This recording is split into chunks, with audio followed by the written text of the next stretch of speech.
If you're looking at getting started with miniatures for D&D or other RPGs, I've got a new high-quality, low-cost option I'm excited to share with you. These are Wanderer's Emporium 2D minis. In this video, we'll be taking a closer look at this set of about 40 2D minis for less than $12, but I'll also be comparing them to some of their competitors to see where you can get the most bang for your buck and which one comes out on top. Hi everyone, my name is Nate and you are watching WASD 20. Now in this video we're going to be covering quite a few products and I'm going to put some links down in the video description. I should disclose that a lot of those are affiliate links and I do get a small commission from purchases made through those links at no additional cost to you. Alright, let's take a closer look at the minis. Alright, so here we have the Wanderer's Emporium cardboard minis. They come in a very plain box here, nothing fancy. And as we open it up here you can see there's a single white sheet of paper. Then we've got the sheet of cardboard minis and a bunch of little clear acrylic bases. There are 12 of these in total, so not enough for every mini, but enough to have a whole bunch out there all at once. The bases slide on really easily, and the minis just punch out of this sheet quite easily as well. I'm impressed with the art on the miniatures. I think it all looks really nice. It's great that they have back and front art that is different, so you can tell strategically what's the back and front of a miniature when you're playing. And the cardboard itself is really nice and thick and just feels very durable. The bases are also nice and sturdy. I was skeptical of a larger miniature on a small base, and ideally I do think they would include some larger bases, but I don't have any concerns about this tipping over too much, even though it's on a small base. Alright, so now let's take a look at each of the characters in more detail. So this one right here we've been seeing the most is a troll. Looks quite a bit like a rock troll, not really your standard troll from D&D 5e at least. Then we've got one large spider and some supposedly tiny spiders that are actually still pretty huge. We've got 6 goblins total, and I do like the art on these, and there's just some nice variety. Got some axe wielding, some spear wielding, and then some chubby shaman looking goblins as well. We've got one giant snake that's really cool looking, definitely would be taller than your average humanoid. And then we've got these smaller flying snakes, which look like they kind of use the same art, just downscaled it and added some wings. All right, the next sets of minis are all ones that I thought initially were player character minis, but the descriptions actually call these ones soldiers. And yeah, I do think they fit the bill for that, but could definitely be PCs as well. Could be paladins or clerics or fighters or, yeah, town guards or soldiers. Here we've got some bandits, and there's some really nice variety in these, and I love the art. I think they could definitely fit as kind of rougher looking PCs as well. Only one female here, one that looks like it could almost be a dwarf, maybe. The set comes with 3 wizards, all looking very studious in their purple outfits, very magic-y. Magic-y is a word. And next we get into some of the objects. So we've got a campfire, a chest, a loot pile, I guess it's just a weapon and shield pile, and then a nice big old door with some cool looking runes and stones. And last, but certainly not least, barrels. 3 barrels. And then kind of a cool inclusion, there are also some inspiration tokens. Now these are not made to stand up. I think they're made to be distributed to your players by the DM when they get inspiration, which is always a really nice thing. In my opinion, a better way to track inspiration than just marking it on your character sheet, because you actually turn in the token when you use it. Now there are 2 pretty clear competitors that I feel are worth mentioning in this video. There are actually tons, and I did a video with a lot more of them, and I'll put a link to that one right up at the top. Alternatives to 3D miniatures. But in this one, I first want to talk about Pathfinder Pawns. I own quite a few of these, and I really do like them. Now, I don't think you're going to be able to find a set of Pathfinder Pawns for under $12 like you can with the Wanderer's Emporium minis, but if you take them overall, they are a much better value. If you can find the Pathfinder 2nd edition starter set for $35, $40, actually not starter set, sorry, beginner's box, it's got a great set of well over 100 miniatures that are gonna be great for getting you started, as well as a lot of other extras if you're interested in playing Pathfinder 2e. Personally, I have the 1st edition beginner box and I have the Rise of the Rune Lord set, and I really do like them. However, there are a couple things I think the Wanderer's Emporium miniatures have over the Pathfinder Pawns. First off, the Wanderers Emporium miniatures are cut around the shape of the miniature. I like that.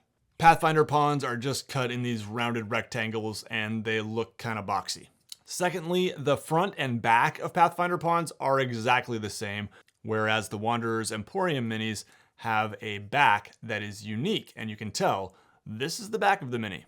In terms of materials, I really can't tell much of a difference. I think it's pretty much the same thick, durable cardboard, just a little bit glossy. I do feel like probably the Wanderers Emporium miniatures are slightly more glossy than the Pathfinder Pawns, which are a little bit more matte. But one of the downsides of the Pathfinder Pawns is often availability. Like, it's really hard to find a beginner box right now. It's also really hard to find the Bestiary 1 set of pawns, which is basically the monster manual. I can find Bestiary 2, 3, 4, 5, and 6. But yeah, the main 3 that I would probably want to buy are the Bestiary 1 box, the beginner box, and maybe the NPC box, which I think is for sale right now on Amazon. I'll put links to all these down in the video description. Still, the Rise of the Runelord set is pretty good. Like, it's got a lot of goblins. It's not gonna have things like kobolds. Check them out. I think they're worth looking at. You get a lot more bang for your buck than you will with the Wanderers Emporium miniatures. In this set, you're getting well over 100 pawns, and some of them, as you can see here, are really big. The other product I really want to mention in this video are the GTG minis, Geek Tank Games minis. These are plastic miniatures, not cardboard like the other two, but I think they're really high quality, and the bang for your buck, my gosh, it's incredible. One bag of these is going to be about $15 to $16 on their website. Now, I think my viewers do get a discount, and if that's true, I'll put a link down in the video description that also has a coupon code. I think you are going to pay shipping on top of that, $15 to $16, so a little bit more. But yeah, you just get a lot. If you look at the back of these bags, you will see that there's just a ton of miniatures. They do have reverse side art, not just the front. They are more form-fitting. They're definitely a thinner material, but this is pretty much impossible to tear. It's really durable plastic. There are some really nice big ones.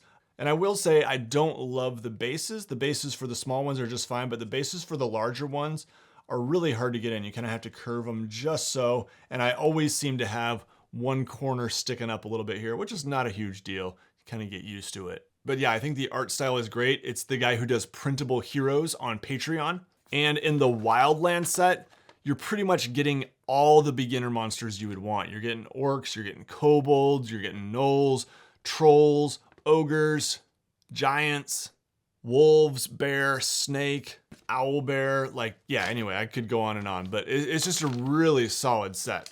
The heroes set is also going to give you just a great variety for your player characters and NPCs really too. There is one other one that someone gave a shout out to in one of my videos that I will throw out there, and that's Arknight Miniatures. They make clear acrylic plastic miniatures, and they're gonna be a little more pricey than any of these, but they definitely seem more durable, and they have a great selection, a great shop. So check them out as well. I'll put links to that in the video description also. So personally, I am really happy to see another competitor entering the market in the low cost 2D pawn department.